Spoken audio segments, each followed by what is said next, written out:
दर्च बुत है जमात के आस्तीनों में, मुझे है हुक्म अज़ां ला इलाहा इल्लल्लाह। का इंसान की तकलीफ़ में ॾिसो त उन जी मदद कयो, पर जेकर मदद नथा करे सघो, इन पोज़ीशन में न आहियो त उन जी तकलीफ़ में ख़ुशि न थियो। पर जेकॾहिं कंहिं इंसान खे तकलीफ़ में ॾिसो था, उन जी मदद करण जी जेका आहे तव्हां वटि क़ाबिलियत बि आहे, सघ बि आहे, तव्हां वटि गुंजाइश बि आहे, पर तंहिं हूंदे बि उन इंसान जी मदद नथा कयो, त पोइ तव्हां नमाज़ी हो भल नमाज़ी हुजो, हाजी हो भल हाजी हुजो, मौलवी हो भल मौलवी हुजो, आलिम हुजो, हाफ़िज़ हुजो, तव्हांखे सोचणु घुरिजे अलाह जा प्यारा बहन न आहियो। छो त अल्लाह तबारक व ताला राज़ी पंहिंजे ख़ल्क़ जे ख़िदमत सां थींदो आहे। अल्लाह तबारक व ताला राज़ी पंहिंजे मख़लूक जे ख़िदमत सां थींदो आहे। तव्हां असां ख़ुदा खे सिर्फ़ इबादतुनि में ॻोल्हियूं था, बिल्कुलु ख़ुदा खे इबादतुनि में ॻोल्हणु घुरिजे, पर ख़िदमत ख़ल्क़ खे बि घटि न समझिजे। ख़ुदाई मख़लूक जे तकलीफ़ुनि खे उन्हनि खां परे रखण खे बि घटि न समझिजे। इन्हनि जो बि अल्लाह तबारक व ताला वटि ॾाढो मान शान मर्तबो।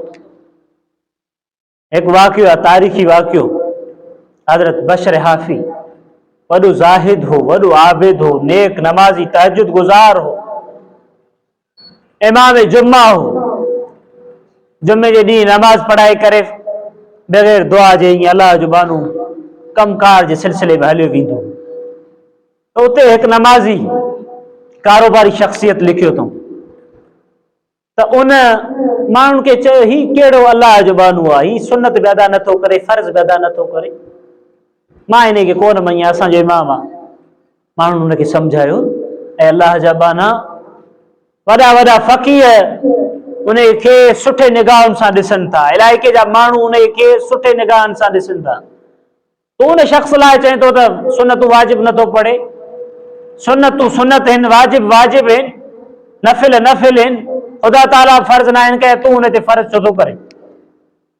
आख़िरकार हमरा गेला ग़ीबत खां मुड़ियो कोन। हिकिड़ी बशर हाफ़ी नमाज़ पढ़ाई जेका पढ़ाए करे सलाम फेरे निकिरी पियो मस्जिद खां ॿाहिरि। त उहो जेको वापारी हो, त उन चयो त अॼु हिन जी जासूसी कंदुमि कंहिं न कंहिं सूरत में, ऐं ख़बरदार जासूसी इंतिहाई मिना अथव। अल्लाह तबारक व ताला रोके थो पियो, वला तजस्ससु, कंहिंजी बि जासूसी न कयो।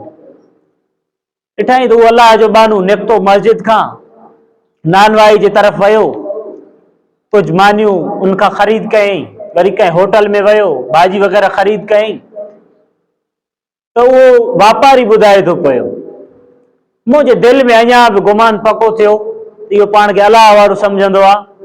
हाणे जेको आहे मानी भाॼी वठी करे कंहिं सुनसान इलाइक़े में वञी करे खाईंदो, माण्हू खे चवंदो त मां त रोज़ा रखंदो आहियां, तव्हांजो माण्हू जे निगाह में अञा बि हुनजी इज़त में इज़ाफ़ो थिए, माण्हू सां कूड़ ॻाल्हाईंदो, अञा बि दिलि ई दिलि में उन जे लाइ मुंहिंजे जेको आहे बुग़्ज़ शुरू थी।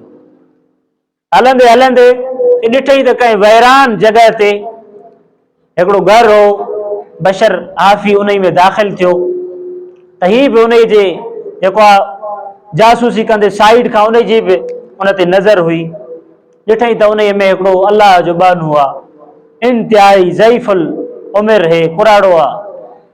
वञण साईं बशर चयो त बाबा मूंखे माफ़ कजां, नमाज़ पढ़ाइण वियोसि तॾहिं लेट थी वई। उन चयो त बाबा को मसइलो ई न आहे, गुज़िरियल 14 सालनि खां तूं ईंदो थो अचे, अञा केतिरो मुंहिंजी ख़िदमत जेका आहे बशर तूं कंदई।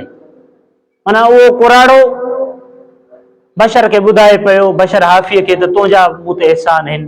त बशर उन खे चए पियो, ऐं बाबा मुंहिंजो तो ते कोई एहसान न आहे, ही वक़्त जा वली माण्हू शहरी बुज़ुर्ग ॻोठाणा सभु मूंखे नेक सम्झनि था, सभु मुंहिंजी इज़त कनि था, त तुंहिंजी दुआउनि जे करे था, तुंहिंजे इन ख़िदमत जे करे था कनि। त आईंदा मूंखे इहे लफ़्ज़ मुंहिंजा थोरा मुंहिंजे साम्हूं बाबा न दोहराइजो। उहो अलाह जो जेको बानू हो, जेको जासूसी करे पियो, ॾाढो परेशान थी वियो त इन अलाह जे बाने जो हमेशह मां ग़ीबत कंदो आयो हुउसि, मस्जिद में पंहिंजी जॻह ते, हीअ त फ़र्ज़ पढ़ी भॼी थो वञे पियो। पर ही तो अल्लाह जो बानू खिदमत गुजार भी है, सिर्फ नेक नमाजी तहज्जुद गुजार ना है। ऐं हकीकत इहा थो त जेकॾहिं नेक थियण चाहियो था पिया त पोइ ख़ुदा जे मख़लूक सां सुठे अंदाज़ सां पेश अचो।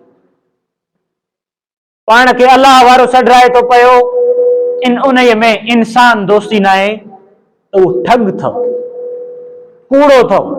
अलाह वारो सॾाए थो पियो पर ख़ुदा जी मख़लूक लाइ उन जे दिलि में एतिराम न आहे। अलाह वारो सॾाए थो पियो पर ख़ुदा जी मख़लूक लाइ उन जे दिलि में ज़रे बराबर में नरमी न आहे। छाजो ख़ुदा वारो आहे? ठग आहे, कूड़ो आहे। छो त अलाह वारनि खे अलाह जे मख़लूक जी क़दुरु हूंदी आहे, अलाह वारनि खे ख़ुदा जे मख़लूक जी क़दुरु हूंदी आहे। तॾहिं या अय्युहल्लज़ीना आमनू, या अय्युहल्लज़ीना आमनू तक़ुल्लाह वब्तगू इलैहिल वसीलत वजाहिदू फी सबीलिही लअल्लहुम तुफ़्लिहून। इन आयत में तव्हां असांखे इहा सम्झाणी मिले थी, हिकु त आमनू तक़ुल्लाह, ऐं ईमान वारो अल्लाह जो ख़ौफ़ कयो पंहिंजे दिलि। वब्तगू इलैहिल वसीला, अल्लाह खे ॻोल्हियो भलाईअ में, इबादतुनि में, ख़ल्क़ ख़ुदा जी ख़िदमत में। वजाहिदू फी सबीलिह, ऐं उन जे राह में कोशिश कयो, उन जे राह में कोशिश कयो। इहे टे कम कयो ज़िंदगीअ में। सिंधीअ में चवंदा आहिनि अॻे त पा न त मणनि खे ई मोट।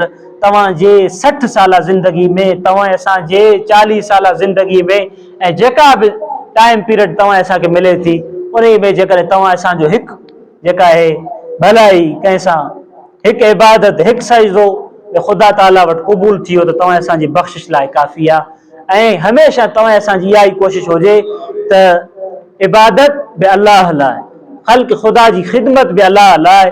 ऐं जॾहिं का मुसीबत अचे, जॾहिं बि का बि परेशानी अचे त पोइ अल्लाह तबारक व तआला खे वसीलो ॾिजे।